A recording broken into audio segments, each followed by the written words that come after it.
Marco Odorisio è il nuovo questore di Pordenone, lascia il posto di vicario alla questura di Venezia al collega Eugenio Vomiro, da anni alla guida del commissariato di Mestre. Il questore lagunare Danilo Gagliardi si congratula per le due nomine.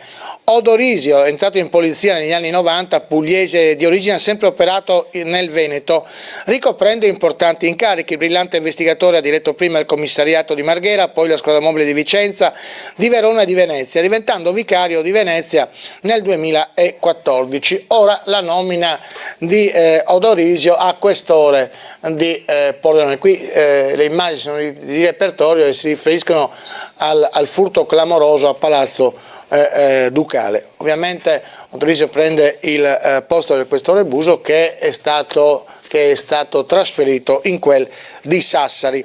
Raffaele Padrone è il vice segretario nazionale FLP della Polizia appunto di Stato.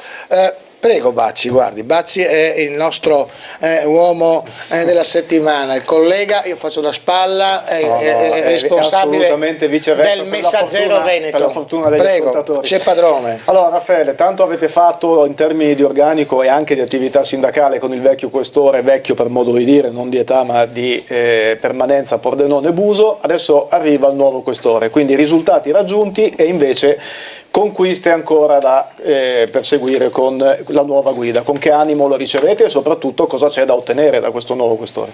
Beh, l'ha ricordato, intanto ben ritrovati i telespettatori del 13. Beh, l'ha detto lei, abbiamo lottato moltissimo, lei sa quanto sindacalmente io mi sono speso per il nostro territorio, ho trovato questa volta il terreno fertile perché in regione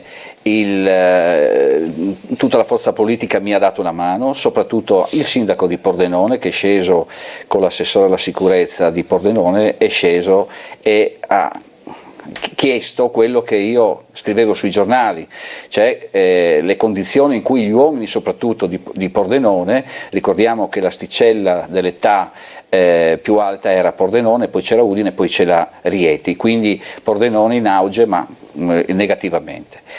Quindi sono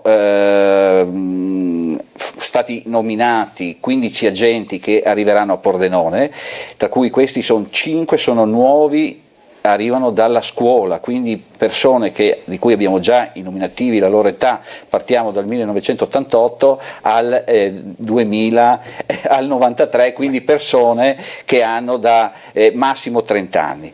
Quindi io direi che è un risultato che non avveniva da anni. L'ultima volta nel 2008, quando io ho iniziato a lavorare con il direttore, i primi giorni di televisione, ci pareva così strano di ricevere 9 persone in tutta la regione.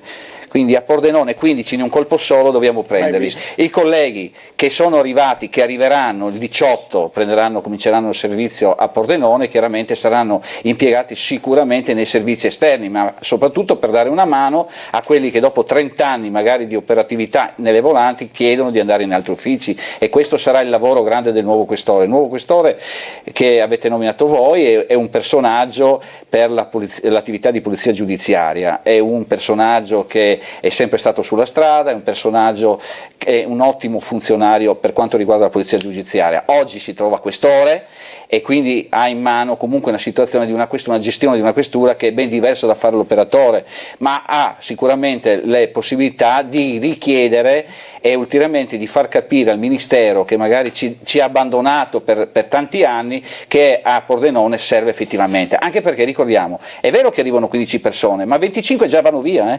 quindi se dobbiamo fare un discorso numerico i conti non tornano. Se dobbiamo fare un discorso di dare nuova linfa, perché i ragazzi di 20 anni, 30 anni a Pordenone abbiamo mai visti, il questore è uno tra i più giovani perché ha 53 anni, e qua in volante ne hanno minimo 54-55 gli uomini. Quindi bene arrivato signor questore. Però incominci già a battere i pugni. Sì. Grazie a Padrone, grazie a voi, ancora. ben ritrovati ancora.